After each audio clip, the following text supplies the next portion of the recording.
Welcome to Media Times. I am Paul Martins. Please kindly stay tuned. Let's take a look at the news we have right now. Hey everyone, ready for a deep dive into a story that's sending shockwaves through the oil world? Shockwaves is right. It's a big one. We're talking about the Dangote Refinery. You know, that massive new facility in Nigeria. Built by Africa's richest man, no less, Aliko Dangote. It's already making waves, and we're going to find out just how big those waves could get. It's a story that goes way beyond just, setting up a refinery. Oh, yeah. It's about power struggles, economic upheaval, and maybe even a touch of that oil mafia drama everyone's whispering about. Ooh, that sounds juicy. Okay, so for those of us who haven't been glued to every headline, break it down for us. What exactly is the Dangote Refinery, and why is everyone so fixated on it? Well, picture this, a refinery so massive, it pumps out 650,000 barrels of oil every single day. That's gotta be huge. It's the biggest in all of Africa, and here's the kicker. It can single-handedly meet all of Nigeria's fuel needs. All of them? Wow. With plenty left over to export. So Nigeria could go from being dependent on imports to actually being a major fuel supplier. Precisely. It's a total game changer, and it's already in motion. They've started exporting gasoline to Togo. Really? And they're in talks with other West African nations, Ghana, Angola, even South Africa. Wow. They're not wasting any time. This isn't just about keeping up with demand, though, right? It's about shaking up the power structure. This whole oil mafia thing is pretty intriguing. Yeah, you see, for years, Nigeria's fuel market has been plagued by corruption and just plain inefficiency. I've heard some stories. This so-called oil mafia, it's a network of these powerful figures who've been profiting from a system that was totally rigged. How so? Well, the state-owned oil company had a monopoly on imports, and they often jacked up prices. So basically Dangote's walking into their turf and saying, game on. You could put it that way. Yeah. He even said, and I quote, "I knew there would be a fight, but I didn't know that the mafia in oil, they're stronger than the mafia in drugs." That's a pretty bold statement. He's not afraid to ruffle some feathers. Not at all. And Yeah. it's not just the business side of things. The refinery is coming online right as Nigeria scraps its fuel subsidy program. Right, which basically made gasoline prices skyrocket overnight, if I remember correctly. Tripled almost instantly. It's hitting people hard. I bet. While the Dangote Refinery could bring some stability to prices in the long run, its arrival is happening during this incredibly tough time for everyday Nigerians. A glimmer of hope amidst a storm. It's a recipe for some serious drama. Absolutely. And we haven't even delved into the refinery itself. To really understand the potential impact, we need to look at how it actually functions. All right, let's get into the nitty-gritty. What makes this refinery so unique besides its sheer size? Well, it's not just one monolithic structure. It's this intricate network of processing units, each handling a different stage of turning crude oil into usable fuel. It's complicated. It can produce everything from gasoline and diesel to kerosene and jet fuel. That's impressive.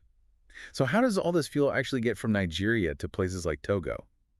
I remember reading something about ship-to-ship transfers. Ah, yes, that's a key part of the story. Because Nigeria lacks the port infrastructure to accommodate the massive tankers needed to ship all that refined fuel. They use smaller vessels to bring it offshore. Okay. Then it's transferred to those larger ships for export. So it's like a high-stakes fuel ballet going on off the coast of West Africa. Pretty much. It's a logistical feat that adds another layer of complexity to this whole saga. Definitely keeps things interesting. For sure. Well, we've covered a lot of ground already, but there's just so much more to explore. We'll be back right after the break to dig deeper into the potential impact of the Dangote Refinery and the challenges that lie ahead. Stay with us. A real logistical ballet.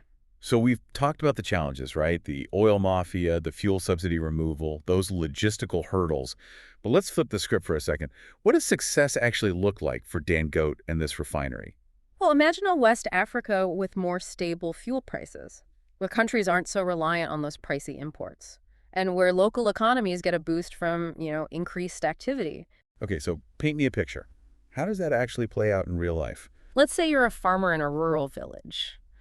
Lower fuel costs mean you can transport your goods to market more cheaply, maybe even expand your business. Or you're a family in a bustling city. Suddenly you're not shelling out as much to fill up your car. Makes a difference. It frees up money for other necessities. Right. So it's not just about numbers on a balance sheet. It's about real, tangible improvements for people. Precisely.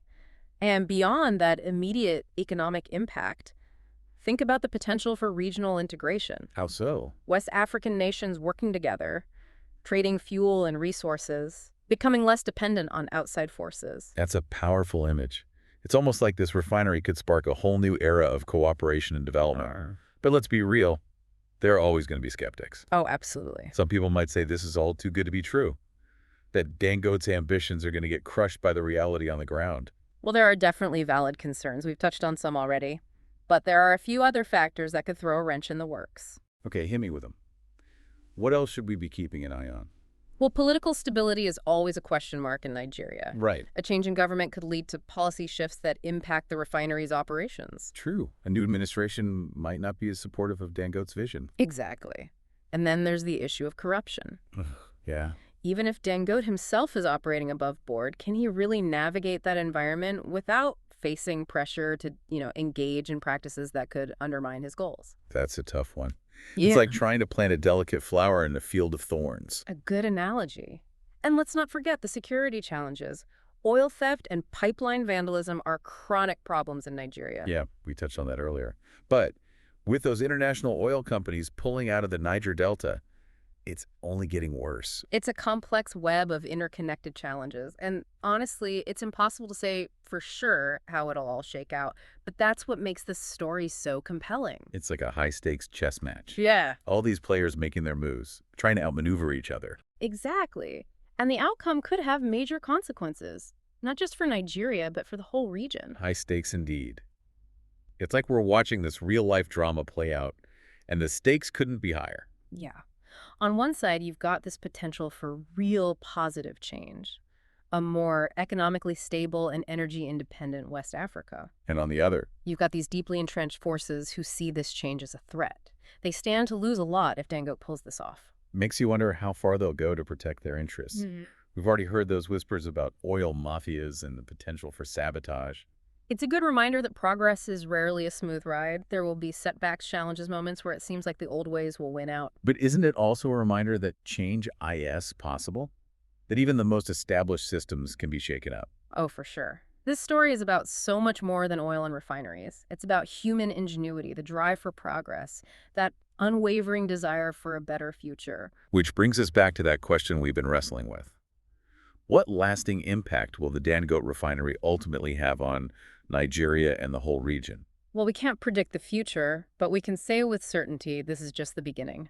The next few years will be crucial in determining whether Dangote's vision becomes reality.